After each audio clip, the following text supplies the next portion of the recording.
Samba. ci jamono jooju moom Pape Ma Diouf daal dinañu koy def en garde à vue ci kàddu yi nga xamante ni yëkkati woon na ko ci détournement bi nga xam ne moom moo xam ne am na fële ca Azer nag porté woon ko plainte ba démb ñu déglu ko daal di koy téye gis nañ nag Pape Malick Ndour nee na li ñuy def c'est de l'injustice ma ne ko demal wax li Pape Ma wax rek nga xool ba xam injustice la. waaw dafa am ñoo xam ne. waaw il faut même pas s'attarder sur leur réaction. Ils ont le temps chaque fois dañuy lu am rek ñu génn bi wax lu leen neex mais il est wax na accusé na convoqué nañ ko li muy wax su fekkee ne dëgg la na génne ay preuve est-ce que bu génne woon preuve dina fa fanaan moo tax ma ne la toog di bind di wax rek tout le monde peut le faire il peut écrire il a le temps waaye ka taxaw fële janoo gars yi les enquêteurs du moom mooy wax loolu. mais cette façon de faire la politique quand même doon Samba. ci loo xam ne mun na la coûter lu nekk tey nga toog sosal nit tuumaal gor ni lii dafa am alors que buñ la yóbbu foofu tey bu fekkoon am nga les preuves qu'il faut leer nañ la doo fa fanaan. mais venant de quelqu'un qui a côtoyé Macky ça doit pas te waru la bett wax yi ñu fi teg ci penc mi te nekkul dëgg bari na di. torop du moom mii nii bi ñuy yor pouvoir moo ne woon Sonko am na 1500 terrains. waaw parce que boobu dafa jàpp ni moom. dafa nekk ci nguur gi xam nga quelqu'un qui te dit ça. s'il revient demain pour te raconter autre chose boobu la bett ñoom c'est-à-dire que voilà un peu malheureusement cette pratique-là que nous avons héritée dans l'espace public. mooy diffamer calomnier diaboliser loolu la ñu jàngal pendant ces 12 années-là ci politique et c'est les mêmes acteurs yi ko doon prôner ñoo continuer di ko prôner c'est ça un peu le drame c'est-à-dire que nous avons hérité d'un pays boo xam ne tout était c'est-à-dire que lépp lañu yàqoon lépp pour ñoom lii mooy politique sosal diaboliser et pendant ces 12 années-là c'est lii lañ dëkkee woon xanaa xamoon ne tey jikko ji nekk ci Sénégalais yëpp c'est le reflet de ces gens-là ñii ñoo ko cultiver ci esprit sénégalais yi que politique boo ci nekkee bul am jom politique boo ci nekkee bul am loo jomb politique bul nekkee tous les coups sont permis voilà ce qu'on nous a appris pendant ces 12 années-là tey nag on est en train de vouloir rompre avec ces pratiques-là forcément dafay am des dégâts collatéraux mais ñii lii lañ ñu jàngal ces 12 années-là qu'est-ce qu'ils n'ont pas inventé comme coup pour éliminer un adversaire politique lu ne wax nañ ko seen defin rek ci seen mënin rek lañ nekk mais nag il faut qu'on leur montre que la fi newoon mënatul continuer et c'est ça un peu ñoom seen problème les Sénégalais se sont levés pour dire stop moo tax tey politiciens yu ba dañu nekk en hibernation ku ci génn rek bëgg a forcer ne da ngay wax da ngay wax loo xam ne da lay gàcceloo ci penc mi parce que politique bi ñu doon politique c'est révolu xam nga ñoom dañ doon politique boo xam ne c'était entre politiciens parce que boobu le citoyen lambda intéressé wu ci woon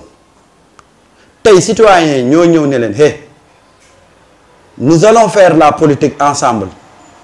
mais ñun ñoo leen di imposer suñu rythme ñun ñoo leen di imposer suñuy principe ñun ñoo leen di imposer ñun suñu façon de voir la politique c'est pourquoi aujourd'hui tous ces gens-là yi nga xam ne leur habitude seen activité politique seen démarche c'était basé sur du tappale tey ñoom ñoo nekk ci problème parce que réalité bi population bi imposé léegi ci champ politique bi dafa méngoowul ak seeni habitude méngoowul ak seen conception de la politique moo tax tey da nga leen di gis ñu ngi wax mais fan la ñuy mujjee kenn du leen topp ba pare chaque jour ñu am problème parce que li ñuy incarner léegi moom la nit ñi gëmul te sénégalais yi mosuñ koo gëm c'est qu'en fait les sénégalais dañu nekkoon à l'écart de la chose politique léegi nag Sénégal dañ ci dugg ba pare nag imposer leen seeni principe seeni façon de voir la politique moo tax tey ñu bari dañu nekk ci retraite politique te nanguwuñ ko mais forcément ils vont disparaître politiquement parce que politique bi am léegi Marieta bàyyiwul rek homme politique yi de fépp la dugg xam nga Sénégal tey lu tax on pense que on a peut-être une population incontrôlable wala peut-être une population indisciplinée xam lu tax parce que gars yi léegi da ngay tegu ci dëgg boo tegul ci dëgg xale bu ndaw bu la ëpp xam-xam mooy ñëw teg la ci dëgg ni mu valable ci champ politique bi noonu la valable ci champ public bi noonu la valable ci ci jour ñiy toog di wax tous les acteurs tey yi nga xam ne ils sont appelés à évoluer dans l'espace politique il faut que ñu defaraat seen taxawaay parce que citoyen bi ñu amal affaire c'est un citoyen averti et exigeant du ñu ànd ak yow nag ba ngay tappale ñu la ci seetaan c'est ça un peu cette révolution silencieuse là qui est en train de s'opérer xam nga tey il y a une révolution sociale qui est en train de s'opérer mais malheureusement cette révolution sociale n'est pas suivie d'une révolution institutionnelle loolu mooy indi tey un peu ce courroux là des citoyens des fois ce coup de gueule là des citoyens parce que à leur niveau ils sont en train d'opérer une révolution mooy que changement de comportement dans le sens positif te ñu ngi ciy def seen kéemtalaayu kàttan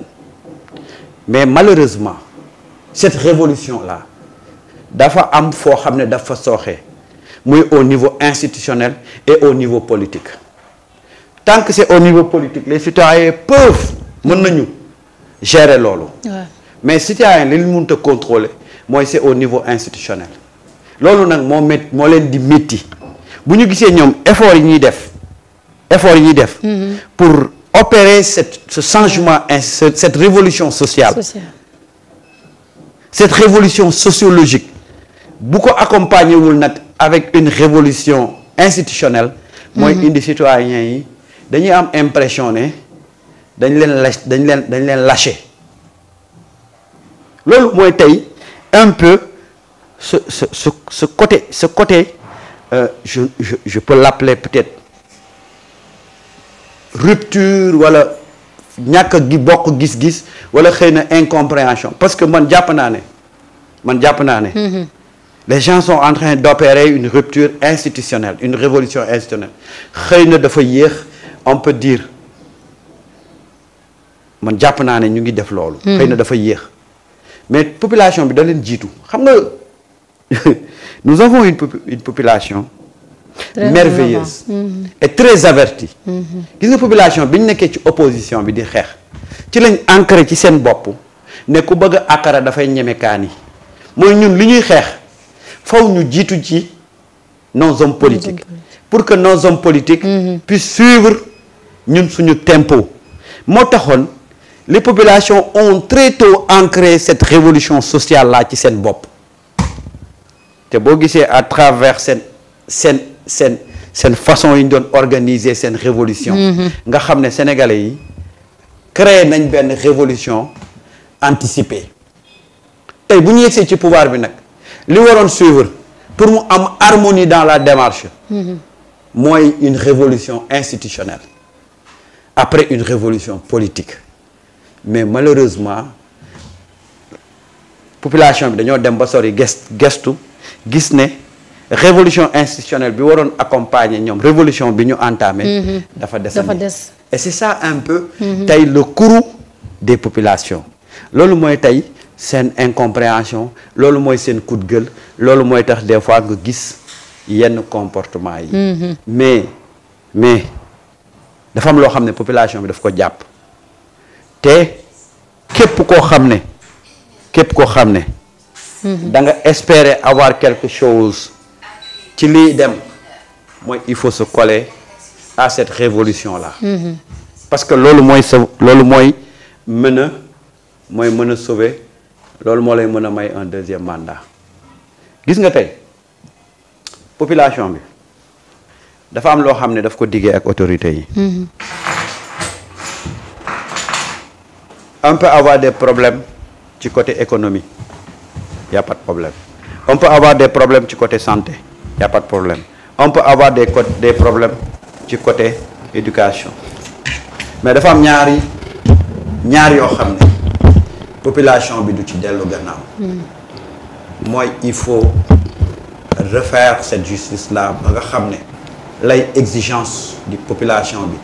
mu kolewu ko il faut faire la reddition des comptes loolu mooy seen voie de salut ci suñu actuelle autorité yi loolu mooy bilan boo xam ne mën nañ koo présenter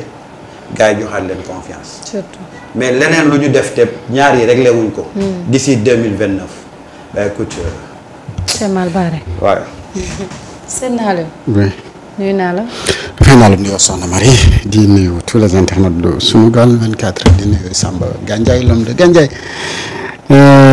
di ziare ñëpp ñi nga xamante ne ñu ngi ñuy bàyyi xel jamono ji tembe fii ci Sunugal 24.net am mbégte bu baax nag comme niñ koy defee chaque jour à partir de 14h ñoo bokk si jotaay bi nga xamante ni tarde gi moom tàmm naa ko ci te internet yi tàmm nañ ko ci man loolu moom xam naa ne dinañ ko comprendre fas yéene nag dëkk tey ci li nga xamante ni moom moo gën a fës si ay xibaar fas yéene ko farafàcce ak ñi nga xamante ni moom mooy les internautes de Sunugal 24 Samba Gandiaye famille bi lëmm de daanaka lañ yóbbu mandat de dépôt te borom kër ga moom ba léegi yënguwul tuitewul sax pour wax na ne je suis en tout cœur avec vous dinañ ci ñëw ñoom ñëpp dem nañ dinañ ci yaatal incha allah waaw li ma